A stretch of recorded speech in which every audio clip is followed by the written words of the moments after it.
Pension date ని 4వ తేదీకి ఎందుకు మార్చారు?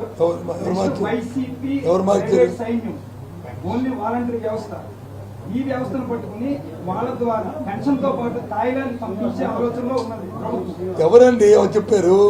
ఎవరు చెప్పారు థాయిలాండ్ పంపిస్తారని? మీ మా టీవీకి చెప్పారా? ఎవరు పంపిస్తే వ్యవస్థ ఏమైంది సార్? చెప్తున్నా ఆ వాయిస్ నీ పార్టీ కూడా చేయొచ్చు కదా, నీ మా టీవీ ఎడిటర్ చేయొచ్చు కదా. మీరే 100 రూపాయలు ఇచ్చి 100 రూపాయలు అది కాదు బాబు, 100 రూపాయలు ఇచ్చి చేయించవచ్చు కదా.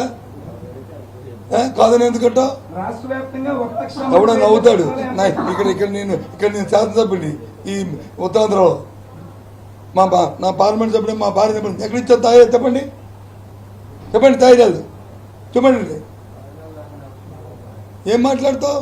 అది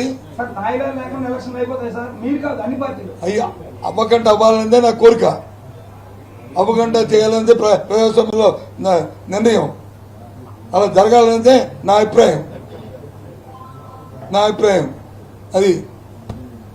1,35,000 సచివాలయ ఎంప్లాయీస్ ఉన్నారు సార్. అవును, ఒక్కరు 49 మంది 2-3 రోజుల్లో సరిపోతుంది. 65,92,000 పెన్షన్. ఏం మాట్లాడతావు? మీ సైన్యం అని చెప్పుకున్న వాలంటరీ వ్యవస్థ అది ఓపెన్ సీక్రెట్. మీరు ఎవరైనా కాదన్నా విజయసాయి రెడ్డి మన జగన్మోహన్ రెడ్డి గారు పబ్లిక్ మీటింగ్ లో చెప్పారు, వీళ్ళంతా మన మనుషులు. వాళ్ళని ఎలా సపోర్ట్ చేస్తారు? ఎవరు అంగీకరిస్తారు? ఎవరు అంగీకరిస్తారా? ఎవరు సపోర్ట్ చేస్తారా?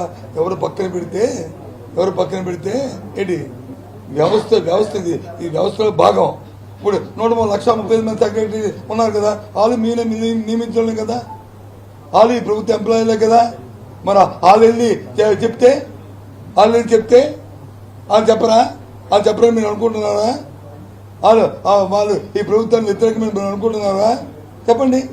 మరి 1,30,000 మేమే నియమించాం కదా, ఈ వ్యవస్థను మేమే తెచ్చాం కదా, ఈ సచివాలయ వ్యవస్థని.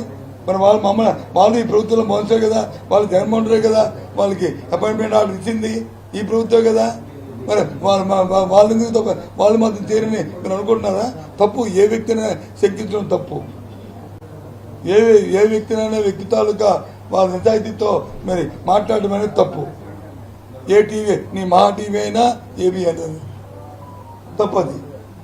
వాలంటరీ వ్యవస్థ సచివాలయ వ్యవస్థ కూడా మాట్లాడుతూ వచ్చింది.